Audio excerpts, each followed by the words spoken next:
하나님 말씀 함께 봅니다. 창세기 4장입니다. 4절에서 7절 말씀 한 절씩 교독합니다. 창세기 4장 4절에서 7절 말씀입니다. 아벨은 자기도 양의 첫 새끼와 그 기름으로 드렸더니 여호와께서 아벨과 그의 제물은 받으셨으나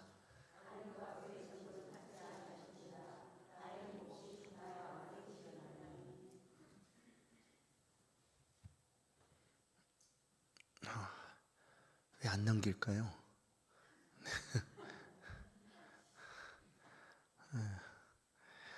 여호와께서 가인에게 이르시되 내가 분하여 함은 어찌 됨이며 안색이 변함은 어찌 됨이냐.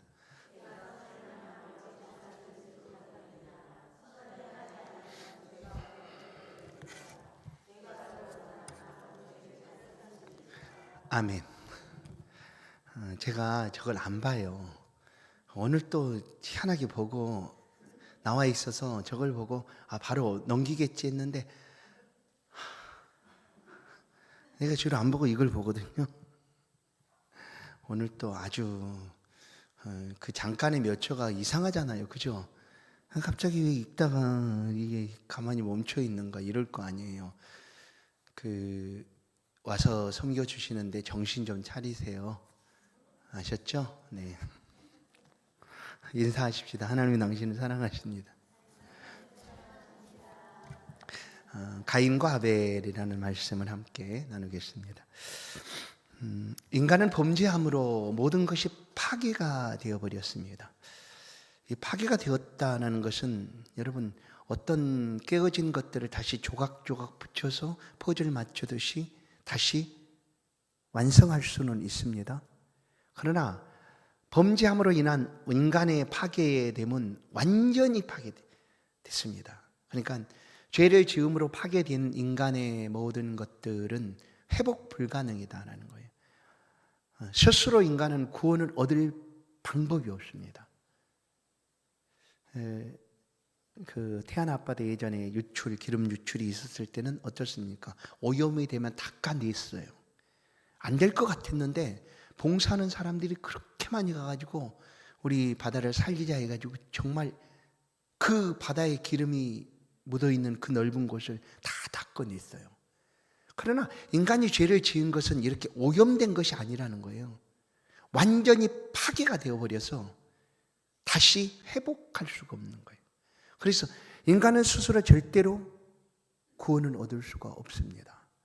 그런데 인간이 구원을 위해서 만들어 놓은 것이 종교인데 그 종교는 어떻습니까? 그 종교를 통해서 사람이 다시 회복된다. 그리고 그들이 원하는 곳에 이를 수 있다라고 말하는 게 그 종교죠. 인간들이 만든 종교입니다. 그러나 기독교는 종교가 아니거든요. 분류야 종교로 기독교라고 쓰지만 사실 사람이 만든 종교의 범주에 들어가는 것이 아니라 하나님께서 우리 가운데 오신 일이에요. 왜냐하면 인간은 스스로 절대 회복 불가능하기 때문에 그 죄 가운데 놔두면 인간은 회복할 수 없는 그런 상태에 있기 때문에 하나님께서 오신 거예요. 그게 바로 기독교입니다. 어떻게? 사람의 몸을 입고, 그러나 히브리서 말씀처럼 죄는 없으시고 그렇게 오셔서 인류의 죄를 해결해 주신 거죠. 이 일을 위하여 인간이 범죄를 했지만 하나님은 그를 버리지 않으셨어요. 놀랍게도 오늘 창세기 3장을 우리가 지난 시간에 본 것처럼 그 범죄한 인간을 향한 하나님의 사랑은 계속됐습니다. 놀라운 사랑이 계속됐어요. 어떻게 해요? 가죽옷을 입혀주셨다라는 표현을 통하여 알 수가 있습니다. 범죄한 그 사람이 뭐 그렇게 이쁘다고 다른 무언가를 생명을 죽여 피 흘린 후에 그 핏값의 가죽을 가지고 사람을 옷을 입혀주느냐 하는 거예요. 이게 바로 하나님의 사랑입니다. 왜냐하면 인간 스스로 절대로 구원을 얻을 수 없기에. 그래서 사람이 할 수 있는 것은 모양 흉내를 낸 거죠. 사실은 어떻게 해요? 나뭇잎으로 옷을 입은 거예요. 나뭇잎. 그것은 완전할 수가 없잖아요. 그러나 하나님은 피 흘리시고 가죽옷을 그들에게 입혀주셨다. 그리고 창세기 3장에서 다시 한번 이제 그 시작이니까 시작하는 순간에 이와 같은 죄를 범하였지만 나의 사랑은 이렇게 계속 될 것이다 라는 것을 바로 그 죄 지은 그 시작부터 하나님이 말씀한 거예요. 그러니까 우리를 향한 하나님의 놀라운 구원의 계획은 우리가 지난 주일에 우리가 오후에 함께 나눈 것처럼 예정이잖아요. 미리 창세 전에예요. 아주 오래 전에. 그리고 이것도 인간이 죄 지었으니까 하나님이 이렇게 바꾸신 것 아닐까라고 얘기할 거 아니에요. 그러나 사실은 하나님의 그 예정하심이라는 것은 인간에게 주신 자유로운 의지를 해치지 않는 범위에서 하나님의 그 예정하심이 이루어져 가고 있다라는 거예요. 만약에 자유의지를 주셨음에도 불구하고 그것과 상반되게 행하고 계신다면 자유의지는 아무런 의미가 없는 거잖아요. 그런데 인간이 마음껏 자유로운 의지를 가지고 할 수 있어도 결국 그 모든 것들은 하나님의 예정 속에 있다라는 거예요. 자유의지, 인간에게 주신 자유의지가 로봇처럼 우리를 장기판의 졸처럼 사용하지 않으면서도 하나님은 우리를 위한 이와 같은 예정을 하고 계신다라는 거예요. 뱀이 사람을 유혹해서 범죄하게 했지만 결국 여자의 후손이 그 뱀의 머리를 짓밟을 것이다 라는 것이 이 창세기 3장이 이렇게 말씀입니다. 그러나 이제 범죄한 이후에 아담과 하와는 쫓겨나게 되었다라는 것을 우리는 알 수가 있습니다. 에덴에서 그 하나님이 세우신 아름다운 동산이 쫓겨났습니다. 그러나 쫓겨난다고 해서 살아가는 것이 끝난 것이 아니었어요. 계속 살아가야 했죠. 그래서 아담과 하와의 삶은 계속됐습니다. 그런데 범죄 위의 삶은 참으로 고통스러운 삶이 기다리고 있었어요. 수고와 땀을 흘려야 되는 그런 삶이 다가왔다. 에덴 동산에서는 그야말로 하나님과 거닐며 그 예배라고 그랬잖아요. 하나님과 교제하며 하나님과 함께하는 그런 속에서 마음껏 원하는 것을 먹을 수가 있는 그런 동산이었는데 전혀 저 범죄한 이후는 달라졌어요. 그냥 땀을 흘리며 수고해야지만 먹을 것을 찾을 수가 있었던 거죠. 그럼 그것도 쉽지 않았어요. 왜냐하면 땅도 범죄함으로 인하여 파괴되어서 어떻게 됐어요? 가시 엉겅퀴를 내고 그냥 우리가 얘기하는 좋은 땅도 아니고 그냥 가시가 가득 찬 그리고 땀 흘려 갖고 해야 되는 그런 땅으로 바뀌어지게 되었기 때문이죠. 그렇게 살아가는 중에 이들 부부 사이에 아들이 생겼습니다. 첫째 아들은 가인이라고 이름을 지었는데 그 이름을 여호와로 말미암아 자녀를 얻었다 하는 의미로 가인이에요. 가인의 이름의 뜻이 참 좋잖아요. 여호와로 말미암아 내가 이 자녀를 얻었습니다 하는 거죠. 그리고 둘째를 또 낳게 됐는데 그 둘째 아들의 이름이 아벨입니다. 근데 아벨의 이름의 뜻은 어떤 의미인가 하면 짧은 인생이다라는 거예요. 인생의 덧없음을 표현하고 있는 그 의미가 바로 아벨의 이름 속에 담겨져 있습니다. 근데 사실 아벨은 정말 짧은 생을 살았잖아요. 그러나 그것으로 잊혀지거나 끝난 것이 아니라 오히려 그 짧은 생애였지만 그래도 여전히 오고 오는 모든 시대 속에 그 아벨의 이름을 남기며 기록하고 있죠. 우리도 아벨을 기억하잖아요.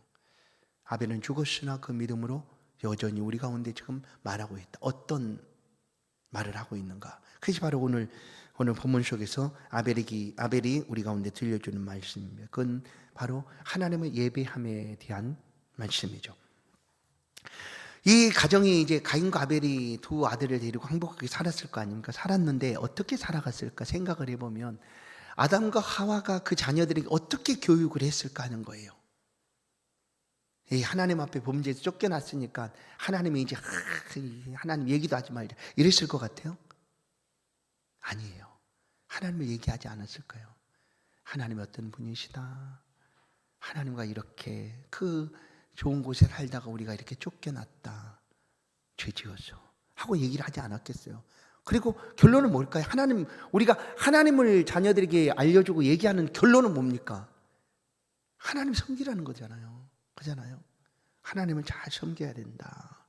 하나님은 우리의 하나님이시다 하고 섬기라고 가르쳐 주는 거 아니겠어요? 그래서 성경은 없어요. 그러나 그러지 않았을까 하는 거죠. 분명 그렇게 했을 것 같아요. 그러니까 그들이 이제 하나님을 섬겨가는 제사를 드리게 된 거예요. 3절에 보면 오랜 세월이 지난 후에라고 얘기해요.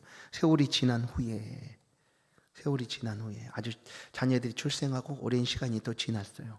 그리고 가인은 농사하는 사람이 되었고 아벨은 양을 치는 그런 목축을 하는 사람이 되었다라는 거예요. 오랜 세월이 지나서 그들이 하나님을 이제 들은 대로 하나님께 제사를 올려드리는 때가 되었어요. 그래서 그들이 각각 제사를 드렸습니다. 근데 각각 그들은 어떤 제사를 드렸는가 하면 가인은 농사하는 사람이었기 때문에 자연스럽게 뭘 가지고 곡식을 가지고 드렸죠. 그죠? 농사하는 자였더라. 그래서 가인은 땅의 소산으로 농사하는 농작물이겠죠. 그걸 가지고 제사를 드렸고 아벨은 양을 치는 사람이었으니까 아벨은 4절 보면 양의 첫 새끼와 그 기름으로 드렸더라. 주일의 날도 잠깐 말씀드렸지만 보세요. 만약에 이 가인과 아벨이 드린 그 제사가 어떻게 드려져야 된다는 것은 없지만 우리가 알 수는 없어요. 그러나 본문을 통해서 들었을 거 아니에요? 근데 이 두 사람이 지금 드렸어요. 그러니까 모두 다 너희들이 있는 것 가지고 가장 귀한 것을 하나님께 드리는 거다라고 해서 드렸는지 하여튼 그렇게 드렸어요.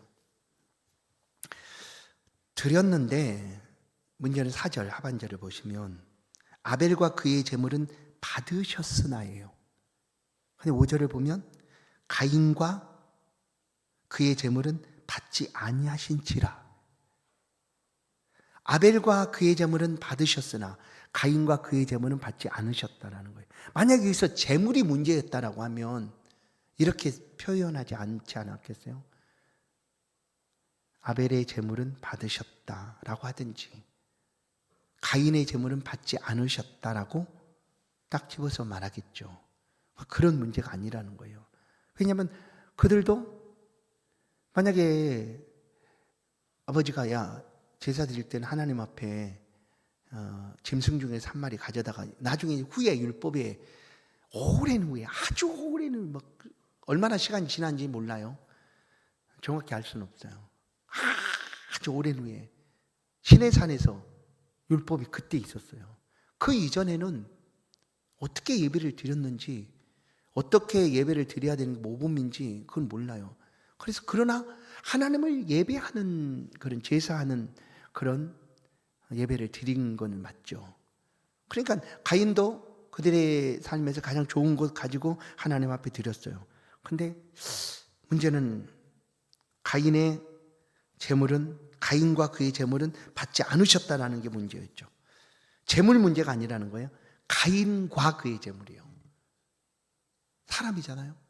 예배 제사를 드리고 있는 가인과 그의 제물을 받지 않으셨다. 이것은 드리고 있는 그 사람 때문에 그 제물까지 안 받았다 하는 것이 더 타당하지 않을까 싶어요. 드리고 있는 그 가인 때문에 그가 드린 그 제물을 받지 않으신 것이다. 제사를 받지 않으셨다라고 오히려 생각하는 게 더 훨씬 더 타당하지 않을까.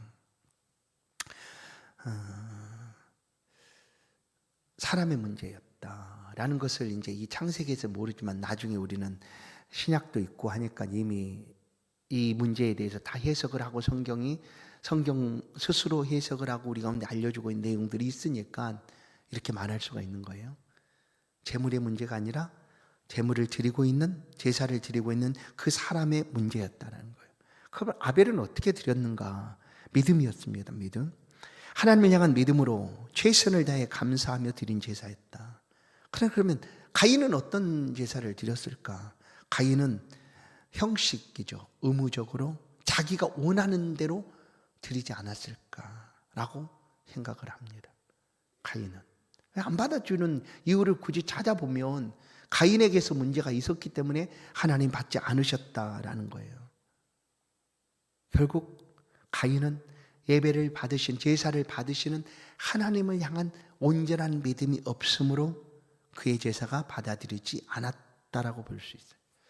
예수님께서 이 부분을 꼭 집어서 하신 말씀은 아니지만 오셔서 하나님을 예배할 때, 하나님께 예물을 드릴 때 어떤 자세로 드려야 하는가를 산상보훈을 통해 말씀합니다. 마태복음 25장, 22장 이하에 보면 예물을 제단에 드리다가 24절이에요. 거기서 내 형제에게 원망 들을 만한 일이 있는 것이 생각나거든이에요.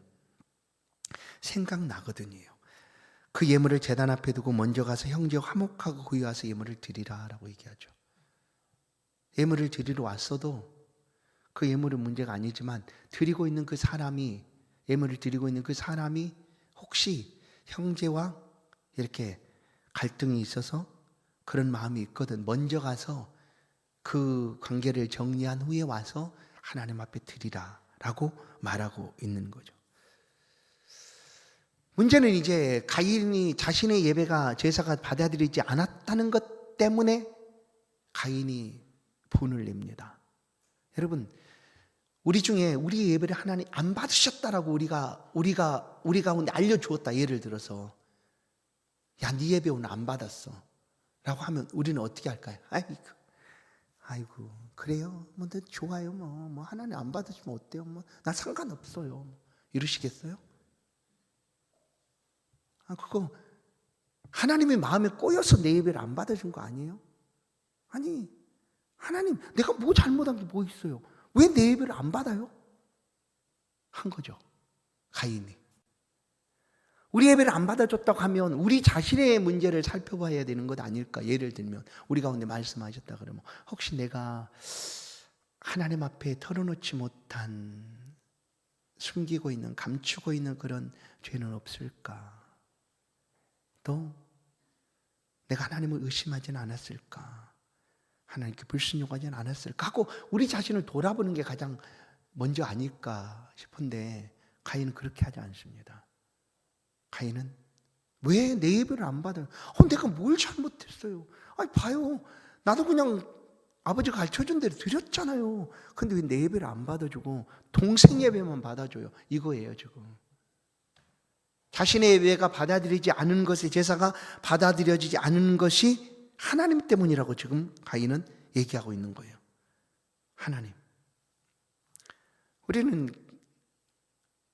절대 그렇게 결론을 낼 수가 없죠. 왜냐하면 하나님은 절대자시기 때문에 하나님의 설령 우리가 생각할 때 이거 하나님이 잘못했어라고 혹시 우리가 그렇게 생각한다 할지라도 그건 하나님이시니까, 절대자시니까 하나님이 그냥 기준이세요. 하나님이 우리가 살아가고 있는 삶의 자리에 도덕이나 윤리나 이것이, 그걸 가지고 하나님을 우리가 이렇게 하는데 하나님 이거 맞지도 않네요, 하나님 어떻게 그래요, 이렇게 할 수 없다는 거예요. 왜냐하면 하나님이 절대자시잖아요. 하나님 모든 조건을 행사하실 수 있는 그런 분이신데 자신의 예배가 받아들이지 않았다고 하나님께 항변하며 따질 수가 있는가? 절대 그럴 수가 없죠. 근데 가인은 지금 그렇게 하고 있는 거예요. 분하여 자신의 예배가 제사가 받아들이지 않았다는 것 때문에 가인은 분해합니다. 그러자 하나님이 그 가인을 향하여 하시는 말씀이 4장 7절에 보면 내가 선을 행하며 어찌 낯을 들지 못하겠느냐? 선을 행하지 아니하면 죄가 문에 엎드리느니라. 죄가 너를 원하나 너는 죄를 다스릴지니라. 지금 하나님께서 가인에게 하고 있는 말씀이 있어요. 오늘 가인에게 하나님이 하고 있는 말씀이 뭐냐면 이 4장 7절을 보면 선을 행하면이잖아요. 선을 행하라는 거예요. 선을 행하라. 최고의 선하신 분의 기준은 하나님이십니다. 이 땅의 도덕이나 이 땅의 윤리가 선의 기준이 아니고 하나님이에요. 하나님이 선하신 분이세요. 그러면 하나님이 그것을 뭐라고 말씀하시는가? 그것이 선의 기준인 거죠. 하나님이 선이시니까. 근데 가인에게 하나님이 선을 행하라 라고 말합니다. 사실 이 선을 행하라는 것이 인생을 창조하신 하나님의 뜻이기도 합니다. 우리 인생이 하나님 앞에 선함을 가지고 살아갈 뿐만 아니라 선한 행동을 하며 살아가도록 하나님 우리를 창조했어요. 옳음, 바름, 정의로 또 착함, 선한 행실들이죠. 성경을 가르치고 배워야 되는 그 목적과 이유를 디모데후서 3장 16절 17절은 분명하게 우리 가운데 말씀하는데, 거기서도 그렇게 말씀하죠. 17절에 보면 이는 하나님의 사람으로 온전하게 하며 모든 선한 일을 행할 능력을 갖추게 하려 함이라라는 거예요. 모든 선한 일을 행할 능력을 갖추는 방법이 뭐냐? 말씀이에요. 하나님의 말씀. 왜냐하면 도덕을 잘한다고 해서, 도덕적인 사람이라고 해서 선한가?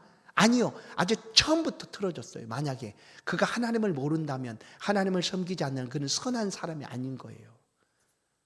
하나님을 알지 못하고 하나님을 섬기지 못하면, 말씀을 통하여 우리는 선한 사람이 되고 곧 하나님을 예배하고 섬겨가는 사람이 된다라는 것이죠. 마태복음 5장 16절도 우리가 이제 예수를 믿고 예수님 안에 삶을 선하게 살아가지 않습니까? 이렇게 우리를 부르시고 그렇게 살아가게 하신 목적이 무엇인가? 16절에 보면 이같이 너희 빛이 사람 앞에 비치게 하여 그들로 너희 착한 행실을 보고 해요. 착한 행. 여기서 우리의 이 착한 행실은 뭘 것 같아요? 이 사회에서 말하고 있는 도덕적으로 선하고 의롭고 또 윤리적으로 깨끗하고, 물론 이것도 포함하겠지만 그것을 뛰어넘는 거예요. 하나님을 잘 섬겨가는 삶이에요. 하나님.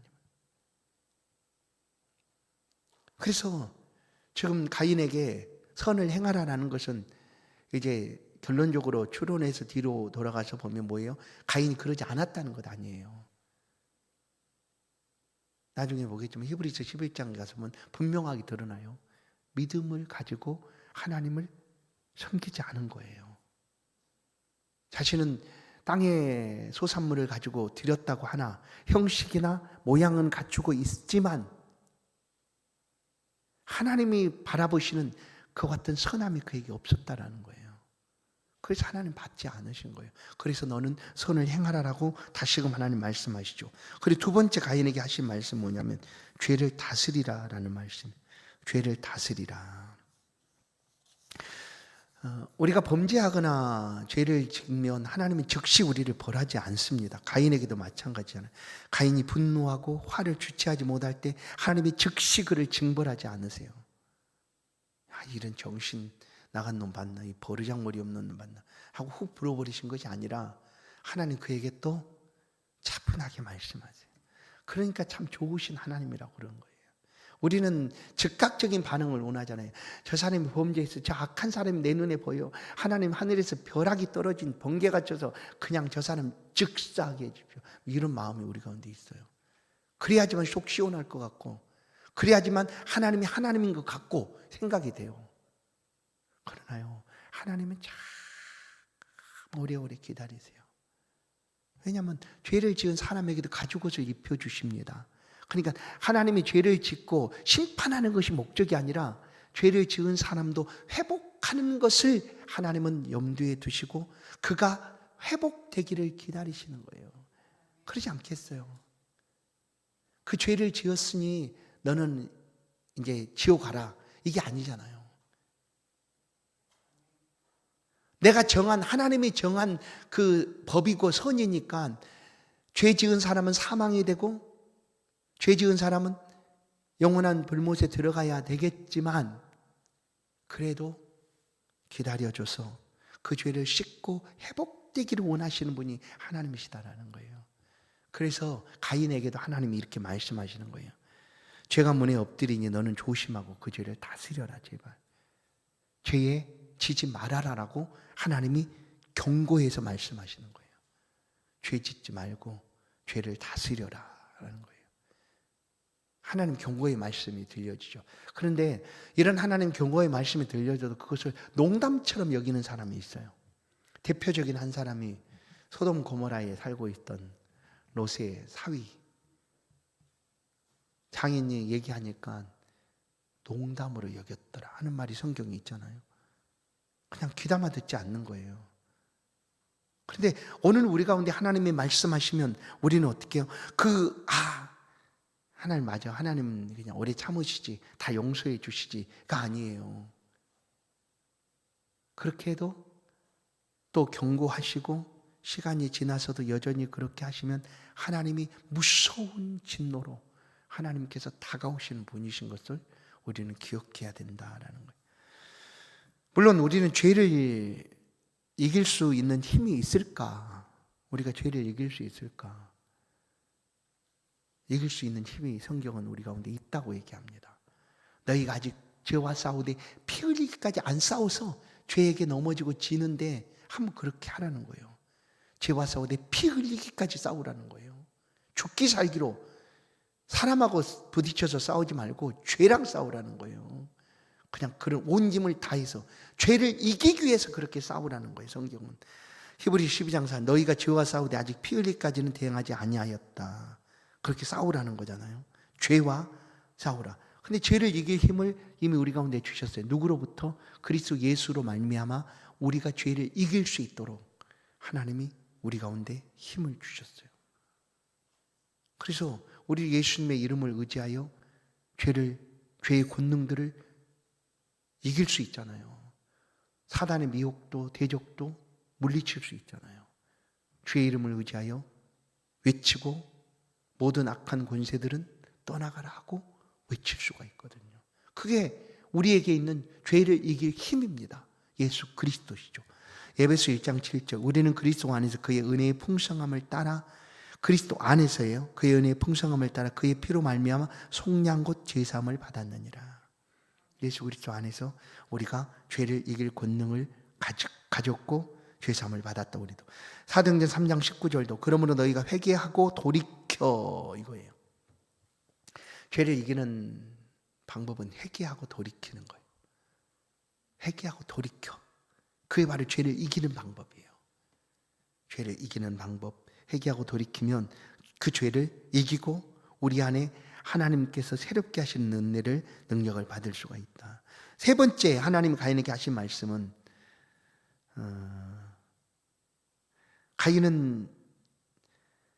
가인에게 하나님 죄를 다스리라고 했는데 가인은 다스리지를 못합니다. 그리고 어떻게 해요? 결국 그 죄의 미혹, 그 시험, 유혹을 떨쳐내지를 못하고 돌을 들어서 아벨을 쳐 죽이고 맙니다. 결국 그렇게 되자 하나님이 말씀했잖아요. 경고하시고 말씀했잖아요. 너는 죄를 다스려라. 죄가 내 앞에 무너지나 너는 그 죄를 엎드리나 너는 그 죄를 다스려라라고 했는데도 가인은 그것을 하지를 못합니다. 그리고 결국 죄에 지고 말아 큰 범죄를 행하고 말죠. 그게 바로 아벨을 돌로 쳐 죽인 일입니다. 그래서 이제 결국 그 가인의 삶에 저주가 임하게 된 거예요. 12절을 보시면 내가 밭을 갈아도 땅이 다시는 그 효력을 내게 주지 아니할 것이요 너는 땅에서 피하고 유리하는 자. 이 가인은 농사하는 사람이었잖아요. 그러니까 그 죄로 인하여 이제 가인의 앞길은 그야말로 가시밭길이 된 거예요. 그냥 된 게 아니라 이것이 하나님의 저주로 인한 그런 그 땅이 이렇게 팍팍한 땅이 되고 아무것도 내어주지 않는 그런 땅이 되고 말았다라는 것이 바로 가인에게 임한 하나님의 저주였다라는 거예요. 그러나 우리가 시작할 때 말씀드린 것처럼 범죄한 인류를 향하여 하나님이 말할 수 없는 은혜를 베풀어 주신 것처럼 이런 동생을 쳐 죽인 가인을 향하여서도 하나님께서 은혜를 베푸시고 있어요. 하나님이 진짜 내가 은혜 받는 거 좋은데 저 범죄한 사람이 은혜 받는 거 싫어. 그러잖아요. 그건 우리 스스로 이율배발 아니에요. 나도 그런 사람인데 용서받았는데 다른 사람이 용서받는 건 싫어. 우리는 죄의 경중을 따지잖아요. 저 사람 나보다 더 막한 죄를 지었기 때문에 그래. 나는 제가 지은 죄는 거짓말 뭐 이런 거 예를 들어서 뭐 선을 넘는 뭐 금발바 뭐 그런 죄, 뭐 경범죄 뭐 이런 건데 저 사람 막 사람을 죽이고 악한 사람이잖아. 생각을 하는데 사실 우리는 죄의 경중을 따지는데요. 죄는 똑같아요. 그 죄의 권능은 똑같아요. 왜냐하면 죄의 삭은 사망이에요. 똑같이. 아까 말한 대로 하나님은 죄인을 그냥 벌하시고 저주하고 심판하시는 게 목적이 아니시라니까요. 하나님은 그 죄인이 회개하고 돌아오는 것을 하나님 원하시는 분이세요. 그래서 참으로 오랫동안 참으로 인내하며 기다리시는 분이신 거예요. 우리는 감히 그렇게 할 수 없어도. 그래서 예수님이 70번씩 7번이라도 말하라고 용서하라는 말씀은 하나님이 오래 참으심이 아니겠어요? 누가 70번씩 7번까지 참아내겠어요? 누가 하겠어요, 솔직히? 490번이요? 한 번 했던 거 두 번째 하면 일단 눈이 이렇게, 그렇게 하지 말라고 그랬잖아 막 하고, 이렇게 이제 일단 좀 언성도 높아지고, 막 또 세 번째 하면 그 다음에 끝나는 거예요. 3, 4번 되기 전에 끝나는 거예요. 근데 하나님이 참아주세요. 많이 참아주세요.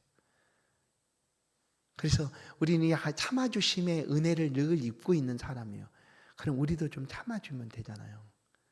너그러운 마음을 가지고. 동간 하나가 자기에게 그 빚진 사람 빚을 줬는데, 성경 예수님 비유한 말씀이잖아요. 자기는 탕감을 1만 달러나 탕감받았는데 100데나리온, 100데나리온, 그거 100분의 1도 안 되는 그것을 안 갚는다고 그냥 잡아다가 멱살 잡고 배댕이 치고 막 옥에 끌어다 잡고 막 이렇게 했잖아요. 근데 나중에 1만 달러를 탕감해 준 그 주인이, 야, 이 못된 놈이네 진짜, 이 아주 진짜 아주 나쁜 놈이네, 질이 나쁘네 저놈.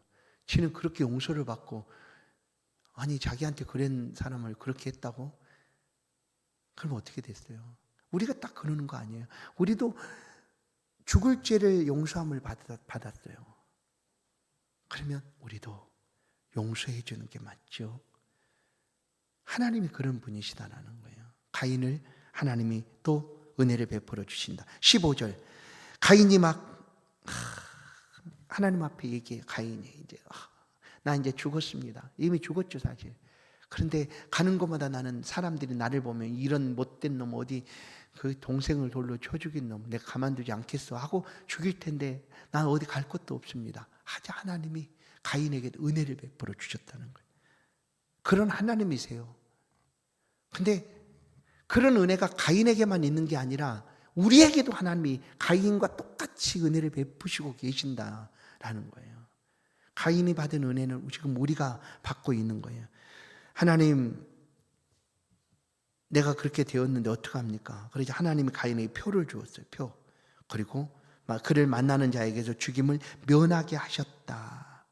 그러니까 범죄하고 죄 지은 중에도 하나님께서 은혜는 베푸시고 계신다. 그건 뭐냐면 돌아오라는 거예요. 끝까지 돌아오라고. 하나님이 돌아와서 기다리시는 하나님 앞에 돌아오도록. 이런 말씀이 제 말이 아니라 성경의 말씀인데, 로마서 5장 20절은 율법이 들어온 것은 범죄를 더하게 함이니라. 왜냐하면 율법이 없을 때는 우리가 죄 지은 것이 죄인지를 잘 몰랐어요. 율법이 오므로 그것은 죄야 라고 규정을 해놓으니까 죄구나 라고 알게 된 거죠. 그런데 그러나 죄가 더한 곳에 은혜가 더욱 넘쳤다라고 성경 말씀합니다. 죄가 더한 곳에 은혜가 더 넘쳐. 이것은 많이 탕감받았다고 하면 은혜를 더 많이 받은 거잖아요. 죄가 많은 사람들이 용서함을 받으면 그 은혜가 더 클 거 아니에요. 예를 들면 더 큰 거죠. 그렇다고 이 로마서 이 말씀이 있고 나서 얘기해요. 그러면 내가 은혜 받기 위해서 더 큰 죄를 지으면 되겠네, 뭐 이런다는 거예요.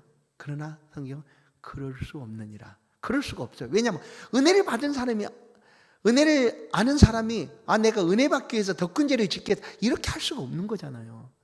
그래 일단 죄가 더한 곳에 은혜가 넘쳤다라는 말씀은 하나님이 죄 지은 사람에게도 여전히 은혜를 베푸시고 계신다라는 거예요.